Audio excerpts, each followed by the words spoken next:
In a dramatic late-night development that sent shockwaves through global diplomatic circles, the United States, Iran, and Israel have agreed to a temporary 2-week ceasefire following weeks of intense, bloody conflict that threatened to engulf the entire Middle East.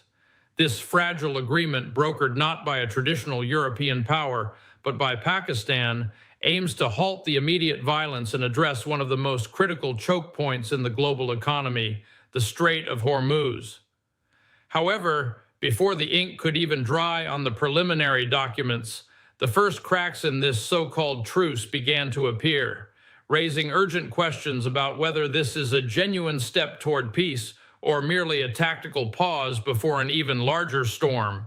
The stakes could not be higher, as the terms of the deal include plans to reopen the Strait of Hormuz, a narrow passage through which approximately 20% of the world's petroleum passes.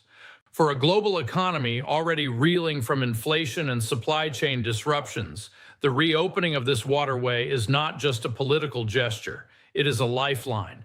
But as we will explore in this deep analysis, the path to that reopening is already littered with accusations, denials, and renewed gunfire. Before we dive into the intricate details of this shaky ceasefire and what it means for oil prices, regional stability, and your daily life, please take a moment to subscribe to this channel. Hit that subscribe button and turn on the notification bell so you don't miss our real-time updates on this rapidly evolving crisis. Your support allows us to bring you unbiased, fact-based geopolitical breakdowns like this one.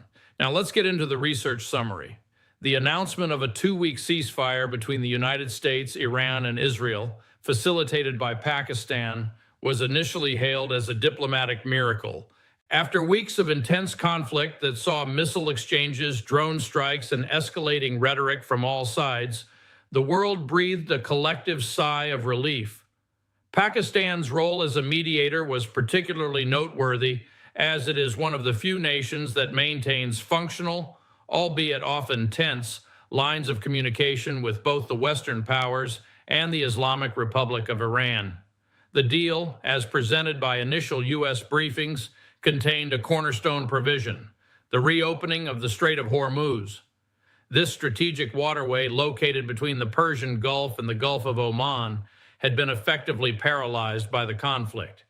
Iran had previously threatened to close the strait entirely in response to Israeli military actions, and it had made good on that threat by deploying naval mines, fast attack craft, and anti-ship missiles that made commercial navigation nearly impossible. The terms of the ceasefire suggested that Iran would relax these restrictions, allowing tanker traffic to resume under international escort.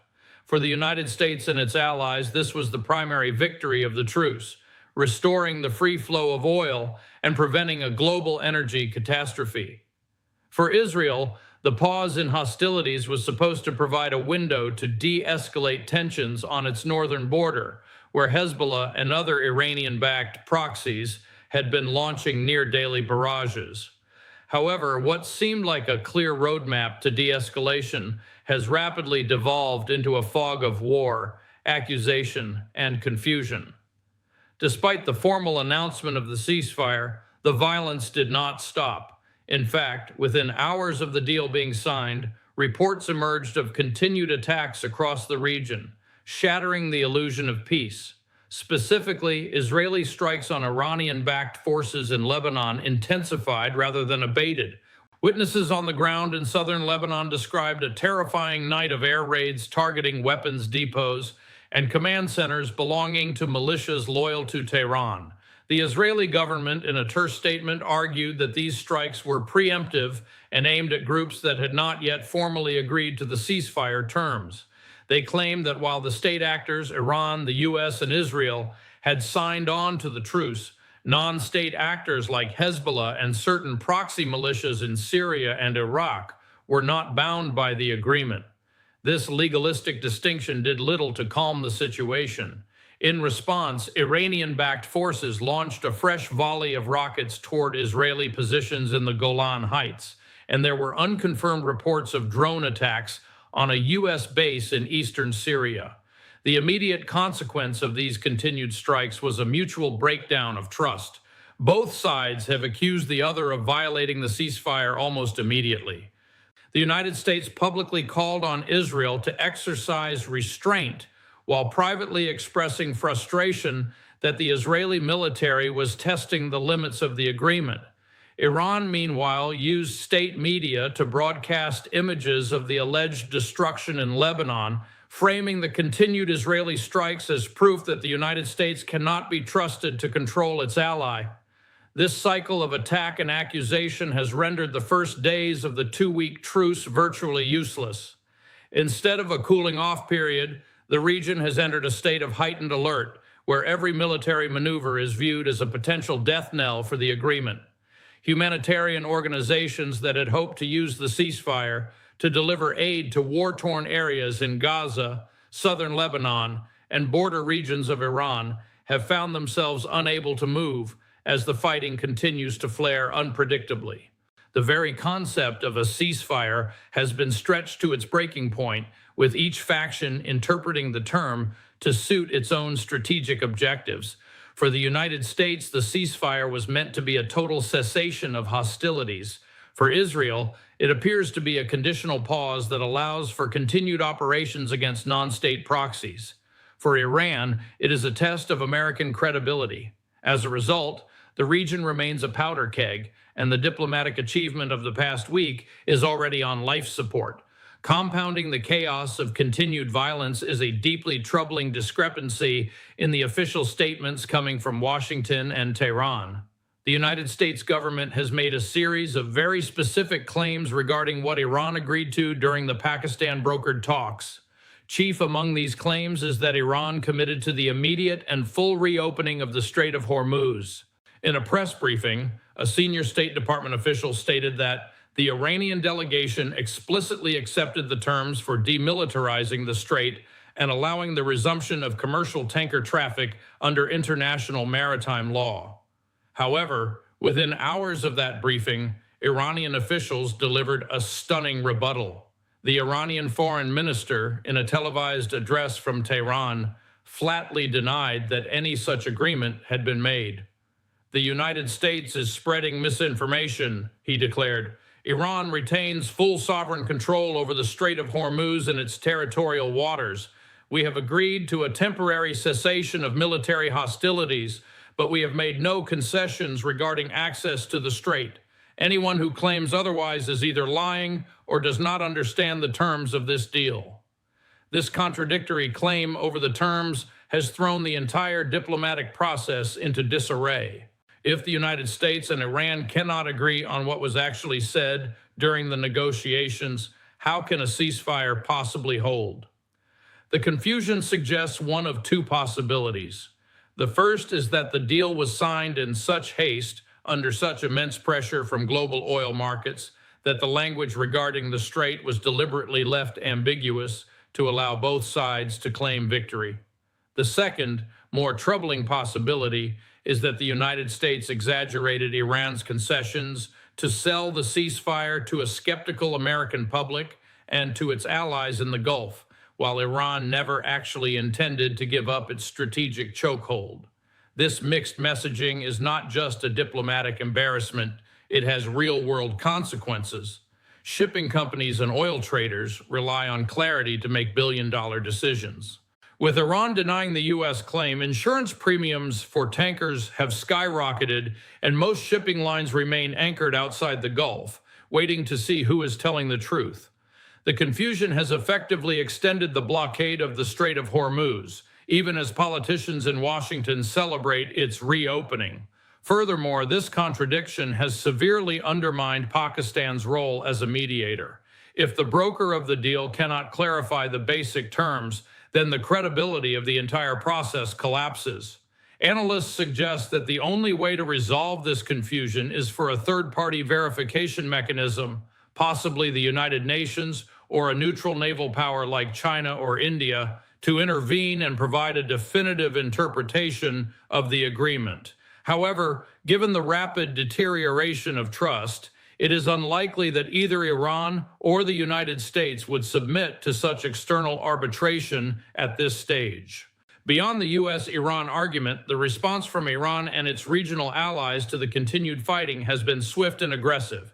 Iran and several Gulf states, including Qatar and Oman, have reported that despite the truce, some attacks and violations continue to test the fragile agreement.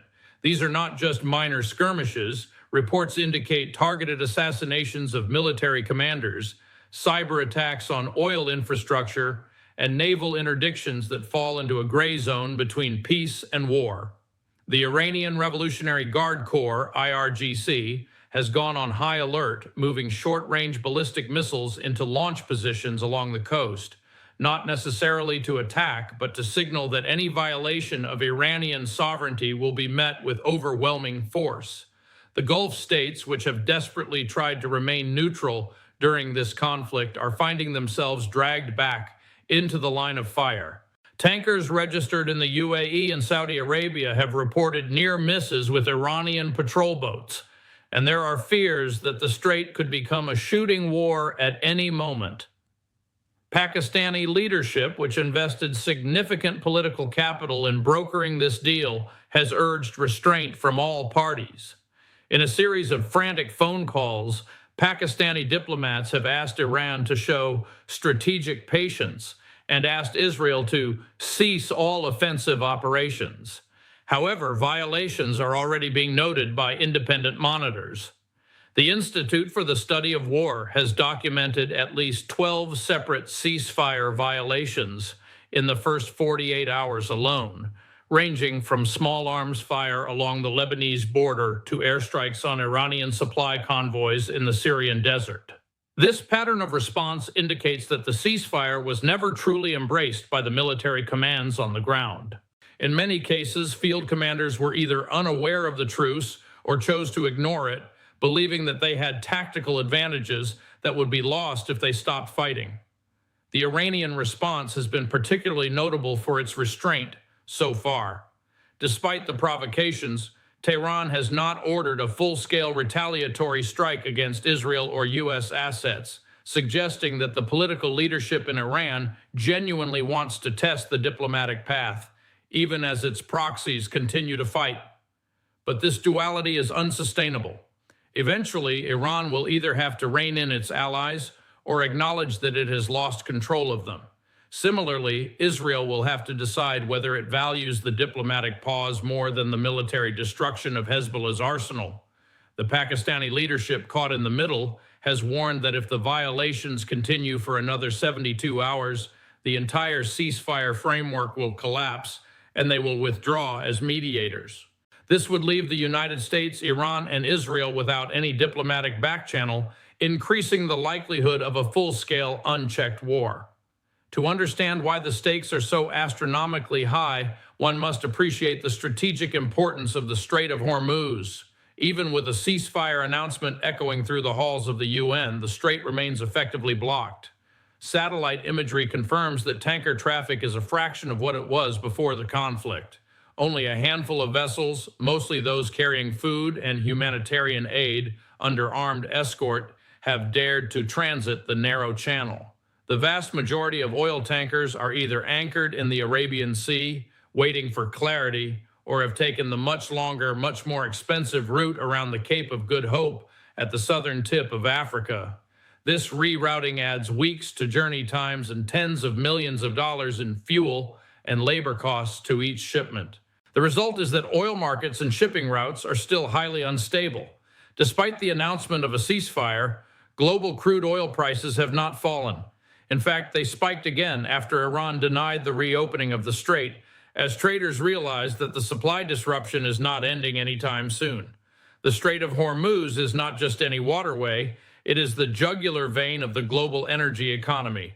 At its narrowest point, the strait is only 21 miles wide, but through that gap passes the equivalent of nearly 17 million barrels of oil per day, plus vast quantities of liquefied natural gas, LNG.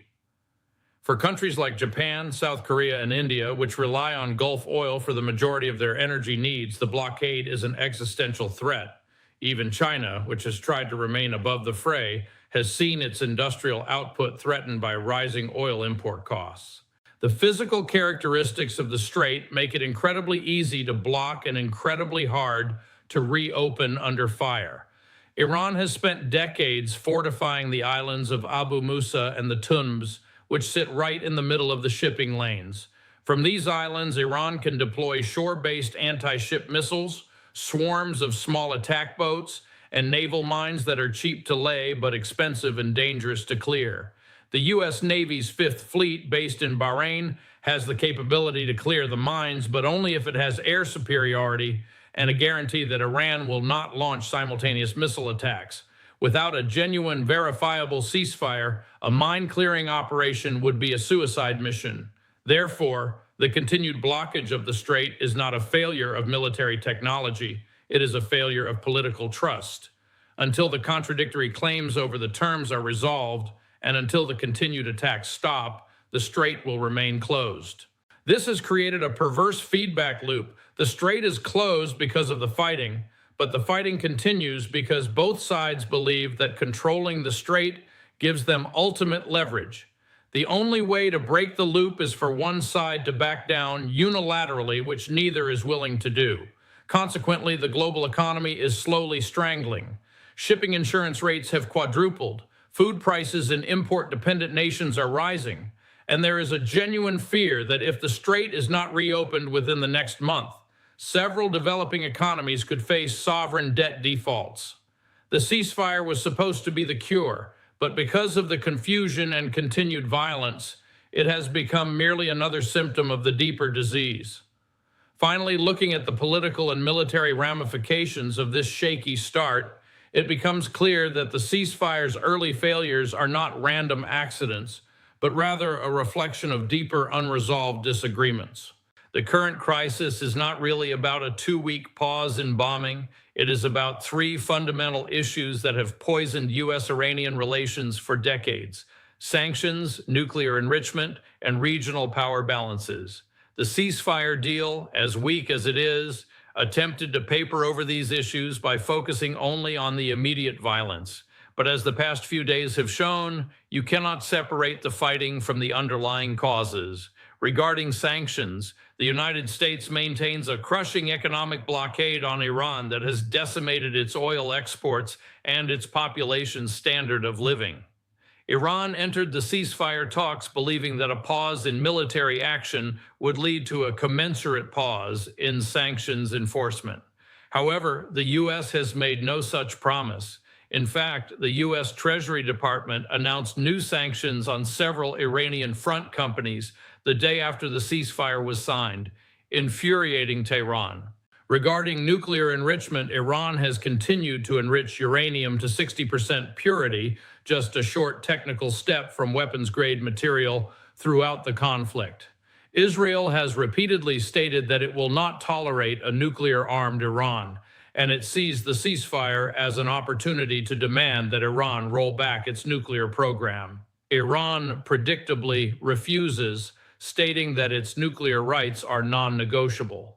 Regarding regional power balances, the core of the conflict is the struggle between Iran's network of proxies, the axis of resistance, and Israel's strategy of normalization with Arab states.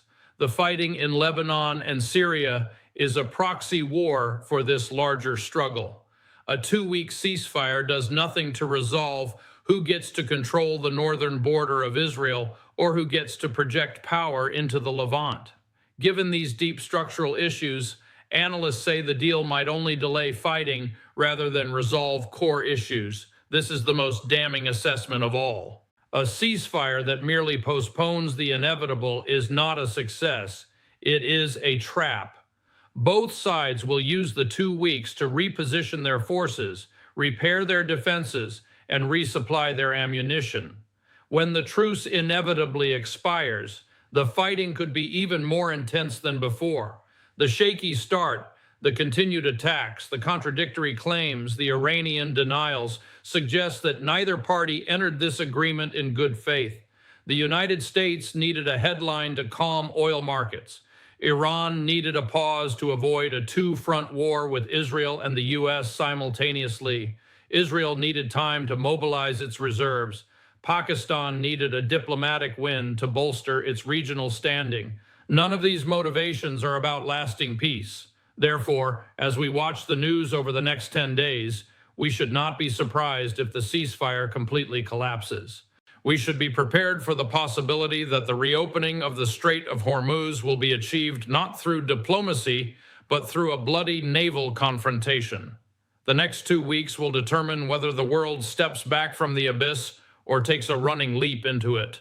For now, the only certainty is confusion, the only constant is violence, and the only hope is a diplomatic miracle that has already shown its first fatal cracks. Stay informed, stay vigilant, and understand that in this complex game of nations, a piece of paper signed in haste is often the first casualty of war. Thank you for reading this in-depth analysis. If you made it this far, you clearly care about understanding the world beyond the headlines. Don't forget to like this video and subscribe to the channel for more breakdowns like this. We will be back with updates as the situation develops. Until then, this is your host, signing off from the edge of the crisis.